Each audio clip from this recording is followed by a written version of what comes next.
आज की क्लास में हम योज्य तत्समक के बारे में पढ़ेंगे। ठीक है, इसके पहले की क्लास में हम पढ़ चुके हैं संवृत्तता का नियम, क्रम विनिमयता का नियम और एक के पढ़ा था हमने सहचर्यता। ठीक है, जिसके बारे में अच्छे खासा हमने चर्चा कर ली थी, समझ भी लिया था और आप भी समझ गए होंगे, ऐसा मेरा अनुमान है। अब पाठ्यक्रम को आगे बढ़ाते हुए हम आज बात करेंगे इसमें योज्य तत्समक की। ठीक है, क्या होता है योज्य तत्समक, कैसे उसका गणित में उपयोग है, ये देखते हैं। तो योज्य तत्समक में सबसे पहले क्या आ रहा है,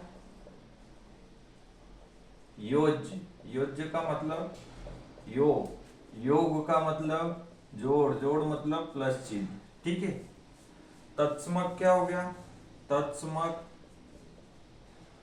तत् आ रहा है इसमें,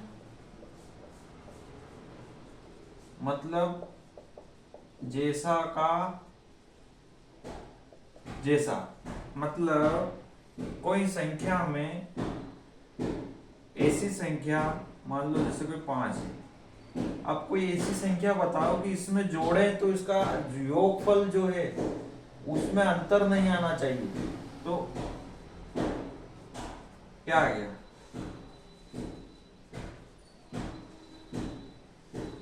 जीरो जो है एक ऐसी संख्या है जिसको किसी में भी जोड़ो कोई अंतर नहीं आता है, तो इस शून्य को क्या कहते हैं हम,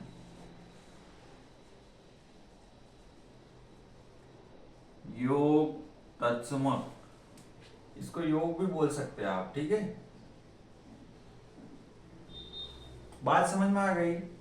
योज्य मतलब योग, योग मतलब जोड़, तत्समक मतलब जैसा का जैसा, मतलब ऐसी संख्या किसी में जोड़ने पर उसका योग जैसा का जैसा रहता हो, वो क्या कहलाती है, योज्य तत्समक। ठीक है, तो योज्य तत्समक क्या होता है, शून्य। ठीक है, अब देखो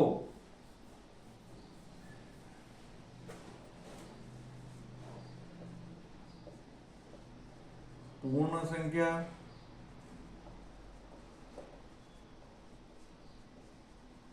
पूर्णांक संख्या और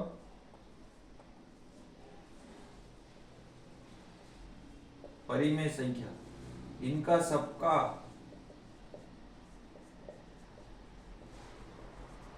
योग तत्समक क्या है,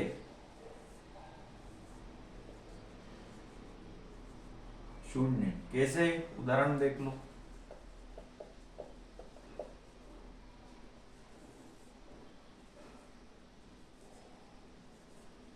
उदाहरण लिया हमने, पूर्ण संख्या ले ली कोई, 2 + 0 तो क्या है 2, कुछ अंतर आएगा, नहीं आया। पूर्णांक ले लो, -5 + 0 -5, ठीक है, कोई अंतर आया क्या, नहीं आया। परिमेय संख्या 1/2 + 0 = 1/2, मतलब कुछ भी अंतर आ रहा है क्या, किसी भी संख्या में शून्य जोड़ो वही आ रही है, रिपीट हो रही है, देखो ये, तो यही क्या कहलाता है, योग तत्समक, है ना। एडिटिव आइडेंटिटी बोलते हैं इसको। हम इंग्लिश में नहीं जाते हैं, अभी हमारी हिंदी में रहेंगे हम। तो योग तत्समक क्या हो गया, इसको ऐसे बोलते हैं, देखो a + 0 = a, या 0 + a = क्या आ रहा है, a। तो ये जो शून्य है यही क्या कहलाता है, योग तत्समक। ठीक है,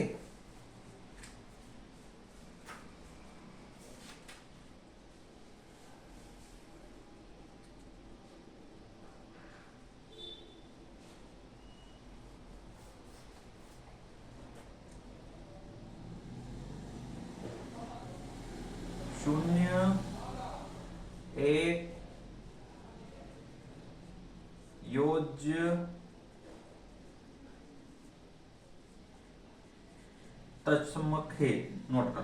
ठीक है, आपको प्रश्न आ जाएगी योज्य तत्समक क्या है, पूर्ण संख्या के लिए, पूर्णांक संख्या के लिए, परिमेय संख्या के लिए, तो आप क्या बताओगे, शून्य। शून्य एक क्या है आपका योज्य तत्समक। ठीक है, 1 मिनट में माइक लगा लेता हूँ, ये आवाज बहुत अच्छी आएगी। एक बार और रिपीट कर देता हूं मैं। योज्य तत्समक पूर्ण संख्या, पूर्णांक संख्या, परिमेय संख्या के लिए क्या है? शून्य है। योज्य तत्समक, योज्य मतलब योग जोड़, तत्समक मतलब जैसा का जैसा। तो ऐसी कोई संख्या जिसको किसी संख्या में जोड़ने पर वह संख्या जैसी की जैसी रहती हो तो वह क्या कहलाएगी? योग तत्समक। तो जोड़ के लिए तत्समक क्या है? 0। देखो पूर्ण संख्या में 0 जोड़ा तो वही से आ गई, फिर से पूर्णांक में ये जोड़ा तो वो वैसी की वैसी आ गई, परिमेय में 0 जोड़ा तो वैसी की वैसी आ गई। मतलब 0 क्या है? योज्य तत्समक। ठीक है, नोट कर लो इसको।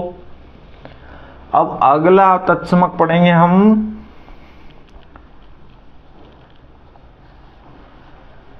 गुणन तत्समक।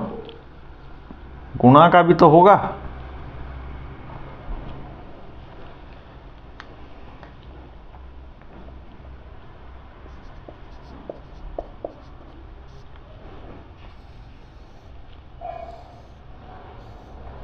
ठीक है, अगला आपकी किताब में दे रखा है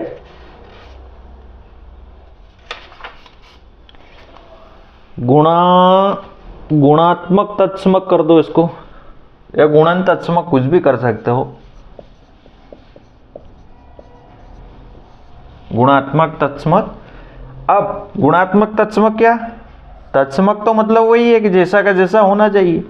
तो ऐसी संख्या जिसी को किसी संख्या में गुणा करें तो गुणनफल वही आना चाहिए जो संख्या रहती, जैसा का जैसा गुणनफल होना चाहिए।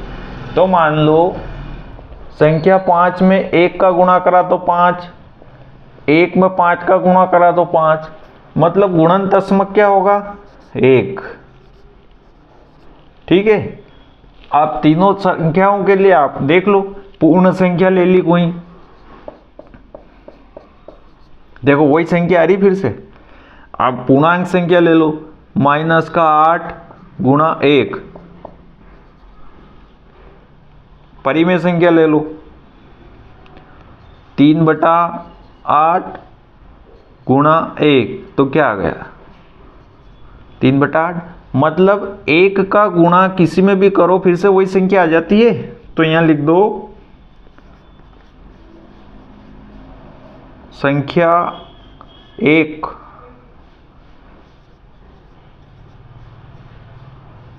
गुणन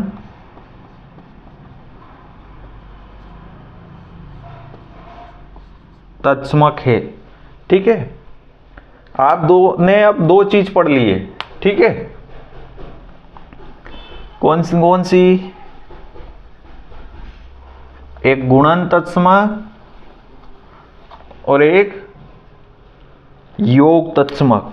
ठीक है, तो गुणन तत्समक क्या हो गया?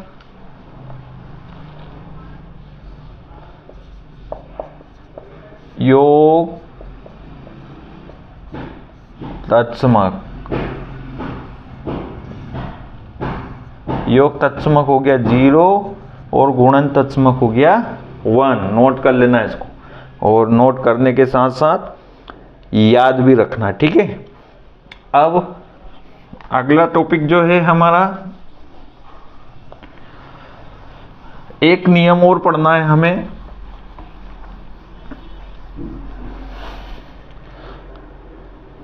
योग पर वितरकता।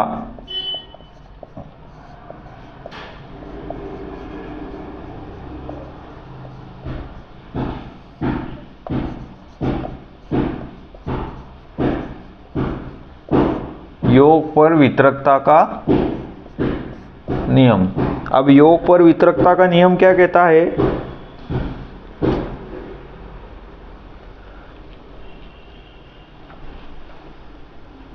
इसमें ऐसा लिख लो, योग एवं व्यवकलन। व्यवकलन मतलब घटाओ, घटाओ मतलब ऋण चिन्ह। ठीक है, अब वितरण नियम क्या कहता है? एक का गुणा करा बी प्लस सी में, तो ये क्या हो जाएगा, ए गुणा बी प्लस ए गुणा सी। और ए का गुणा करा बी माइनस सी में, तो ए गुणा बी और ए गुणा सी, ये वितरक नियम। ठीक है। उदाहरण 3 का गुणा 2 प्लस 4 में करा। ठीक है, तो इसको ऐसा लिख सकते हैं अपन, 3 गुणा 2 प्लस 3 गुणा 4, तो ये क्या हो जाएगा, 3 दूना 6, 3 चौक 12, 12 और 6 18। और अगर इसको कर लें हम 4 और 2 6, 6 तिया 18, तो 18 बराबर 18 आ रहा है। ये वितरण नियम है। ठीक है। अगर 2 माइनस 4 है तो ये क्या हो जाएगा, 3 गुणा 2 माइनस 3 गुणा 4, तो 3 गुणा माइनस 2, 6 माइनस 12, तो ये हो जाएगा माइनस का 6 और ये भी हो जाएगा माइनस का 6। कुल मिला के बात ये है कि ब्रैकेट के बाहर अगर कोई संख्या है तो इसका अंदर दोनों में गुणा कर दो और चिन्ह यही रखो, अंदर दोनों में गुणा कर दो, इसमें भी और चिन्ह बीच वाला लगा दो। ये कहता है योग एवं व्यवकलन पर वितरण का नियम। ठीक है। वितरकता बोलते हैं इसको। क्या बोलते हैं? वितरकता मतलब वितरण, वितरण मतलब बांटना। ए एक अकेला था तो इसको दोनों के साथ बांट दिया। इसका उल्टा भी हम करते हैं, जब गुणनखंड करे थे हमने तो ये दोनों में आ रहा है तो हमने बाहर ले लिया था, यह उल्टा हो रहा है, वितरण हो रहा है। पहले हमने क्या करा था, संग्रहण करा था, इनसे छुड़ाया था। अब इसमें क्या हो रहा है, वितरण हो रहा है कि भाई एक है तो दोनों को दे दो बराबर। ठीक है। ये हो गया आपका वितरकता का नियम। अब हम आते हैं प्रश्नावली पे।